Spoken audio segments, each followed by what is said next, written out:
Molt bé, doncs això és un gràfic que... Sí, una mica més potser. És un gràfic de les migracions externes, vol dir, que no són dels països catalans. Qui rep, qui envia. Això ho podeu veure de tots els colors. De tots els colors vol dir que ja s'han presentat de mil maneres. Nascuts, estrangers, migració, tots tenen aquesta fila. I això realment és de 1900 al 2000. Encara no hi ha hagut la gran davallada. A partir del 2000 passen efectes demogràfics, com us dèiem a la gràfica anterior, molt bèsties. Per tant, Catalunya és la receptora. Actualment, això és una gràfica ja actual, 2024, població nascuda de l'estranger sobre el total de la població. Que no tenen DNI encara, perquè l'estat espanyol, al cap de 2 anys, a molts diu, ja, vostè ja és espanyol, desapareixen de la llista. Compte, això no vol dir que siguin integrats a la teva cultura. Espanya t'ha dit que estan integrats a la seva i els ha donat un DNI, com us l'ha donat a vosaltres. Doncs tot i així, un 24 són nascuts i estrangers. Vale, d'acord? No me les invento jo, no estic manipulant això està publicat i podria posar-vos el link i som-hi. A mi m'agraden les dades perquè és tot el que puc tenir. L'altre és tant de bo no, i això a mi no m'ajuda a entendre el problema. Això és el 2007, l'estat de la llengua, perquè entengueu, 70% és català, és en vers, 21-30, quan ja veieu, és un mapa de la colonització. La gent va als centres d'activitat econòmica a tenir una vida.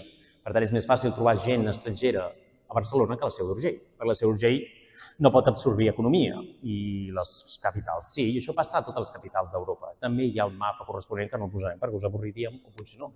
Però això és del 2007, us prometo que en 15 anys han passat moltes coses.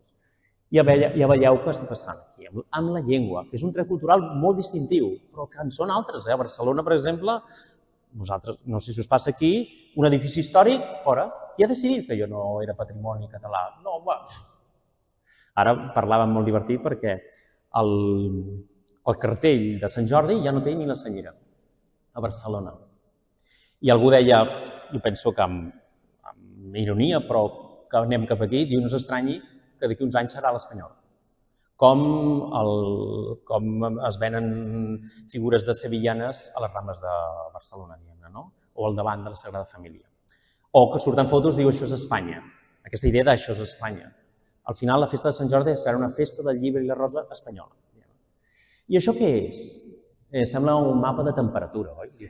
O podria ser perfectament de canvi climàtic. De fet, coincideix, perquè en el fons, sí, és així, on hi ha activitat humana, hi ha canvi climàtic. Al desert no veureu un mapa d'aquesta mena.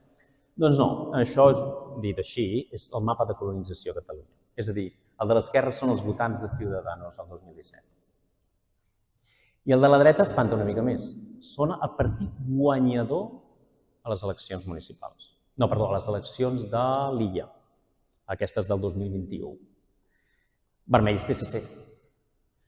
Cada municipi guanyador. No vol dir que després per sota hi hagi Junts, hi hagi Esquerra, i la suma de tots els Junts i Esquerra doncs faci els escons que hi ha al Parlament. El partit guanyador a cada municipi. Evidentment, la Vall d'Aran, que molta gent està enamorada, és castellana. No hauria de ser ni catalana, perquè l'aigua que plou allà se'n va al Garona. És occitana. O sigui, l'Aran és una llengua occitana. Diu, l'occità és llengua catalana. Diu, no senyors, és occitana i nosaltres els hi fem el favor, no sé com, de protegir-la. Però hauria de ser problema dels occitans. Bé, no sé, si no ho veieu clar, en podrien passar coses. Això és molt bonic i això és ecologia, una altra vegada. Principi de l'efecte de la tercera generació, que és el que ara ens passa als catalans. Té a veure amb el domini o el control del sistema cultural. Tot, i això és dels Estats Units, van estudiar tota la immigració sud-americana o del con sud d'Amèrica que arriba als Estats Units, què li passa? Doncs passa que la primera generació, la que acaba d'arribar, no s'integra. Això no s'integra. Hi ha el romàntic, que fa un esforç, un 5%, la resta no s'integra. Els seus fills què passa? Si el sistema els estira cap a la cultura del sistema, perquè tens poder polític per fer-ho, ja veieu els números. 30, 60, segona generació, 50, 50. Els nets els rebufa d'on era el seu avi. Si és viu, doncs, vine aquí a taula que t'explicaré la meva història quan em vaig emigrar, no sé què. Diu, mira, escolta, els meus amics americans o estatunidencs m'esperen per jugar al backyard. Per tant, gràcies, avi, si és viu. Per tant, és només una llengua de relació a dues generacions. Però com el meu pare sap les dues, i jo parlo la dels anglesos a l'escola, al cinema, les joguines són en anglès, jo parlo amb els meus pares en anglès. I fantàstic, a la tercera generació, només un 24, segurament en guetos, només sap la llengua dels avis i el 75 ha estat absorbida per la cultura dominant, la que té les lleis per controlar-ho, això. Què els passa als catalans? Això mateix. Algú de vosaltres té nets? Què us parlen a l'escola? Què us parlen entre ells? Quina televisió veuen? Comença a ser el castellà. Punt inicial, transferència generacional. Estem morint perquè no hi ha transferència generacional, perquè no tenim control sobre el nostre sistema cultural. Fa 50 anys no ho semblava perquè no havíem arribat a la tercera generació. I dèiem, bueno, encara. O la quarta no us ho explico. La següent dada serà que segurament de catalans potser serem el 15%. Cada generació mor la meitat. Si tu no tens control, pum, la meitat. Perquè només la meitat de les famílies té fills, que això és una altra dada que la gent no acaba d'entendre. Això de les maternitats. La meitat de les famílies, de totes les espècies animals grosses, diguem-ne, els mamífers, la meitat no té procreació. És una dada compartida entre vaques, ovelles, lleones. I en els humans en passa el mateix. O sigui, la meitat de les catalanes no té fills, l'altra meitat sí. Per tant, si tu no tens control sobre la demografia i tens més natalitat, pum, allò davallarà i desapareixerà. Doncs som això. Nosaltres som les pilotetes de taronja. Les analogies ciutadans, perdoneu, però era l'única imatge que tenia de pilotes de tenis taula. La resta són altres cultures, majoritàriament castellans. Per tant, pot una minoria política tenir control sobre el sistema cultural en democràcia? La resposta és clarament no. No l'hem tingut al Congreso, no la tindrem a la nostra terra perquè també som minoria a la nostra terra. Us ho hem dit. Què fan les cultures, doncs, europees per protegir-se? Un cens de nacionals. Senyors, vostès aquí, no sé si són 2, 4 o 2 milions. Benvingut. Jo decidiré quants sereu. Si 2 milions, perquè jo controlo les meves fronteres i diré quants heu de ser. Donaré permisos de residència segons les meves necessitats, no les teves.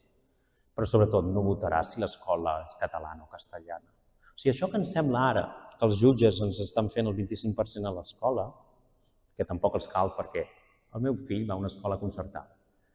4 famílies catalanes de 18 nens a l'aula de P5, concertada, que en principi de certa català no. Ho dic perquè vam fer un esforç de dir, bueno, doncs, no, jo no vaig sobrat de diners i la meva parella tampoc, i la suma no surt sobrat de diners, però fem un esforç d'això. 4 de 18. Vull dir que és com una guerra que es perd. O sigui, i el meu fill, és com deia, ja ho deia el Quim Monzó fa molts anys. Diu, el meu fill parla pitjor català d'ençà que va a escola, perquè això es diu interferència lingüística.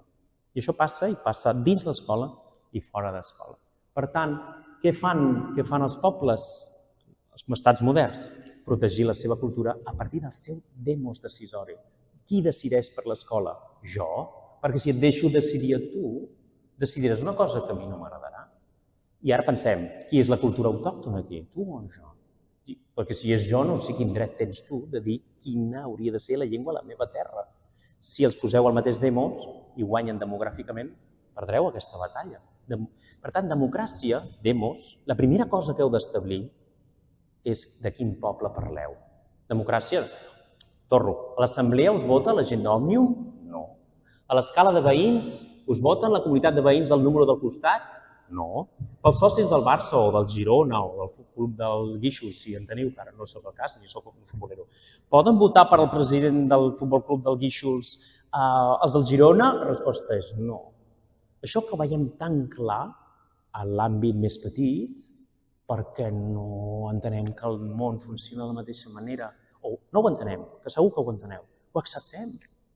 El món funciona així, fa el mateix, dius, clar, si voten altra gent que no sóc jo el que vull que passi a la meva terra, desplaçament cultural i ja no podré. Quan em desplacin cultural, ni tan sols podré decidir quina és la llei de ciutadans i dir, no, això no pot passar així. Dius, no, ja és massa tard, ja t'hem desplaçat i no voldrem que passin les coses com tu vols que passin. Això és el que passa ara a Catalunya. Per tant, autodeterminació dels pobles és això, no sé quina idea us han vengut fins ara. Independitzar una comunitat autònoma és una independència, sí, n'hi ha hagut a la història d'independència, us he explicat la dels Estats Units, però no té res a veure amb l'autodeterminació dels pobles. Autodeterminació dels pobles vol dir un poble o una terra, perquè facin la seva, amb el seu codi ètic, la protecció del seu patrimoni cultural, la seva llengua, i les altres cultures, la seva terra. I si vols venir a la meva terra a treballar, fantàstic, pagues impostos, reps serveis, però no decideixes com he de ser a casa meva. Això ho fa tot el món. Però així, tan contundent com això, ho fa tot el món. Tot el món, no passa res. No es poden dir res, però això no és res, és la normalitat, perquè té un sentit ecològic cultural. Si no, l'homogeneïtat del planeta seria la mort del patrimoni cultural.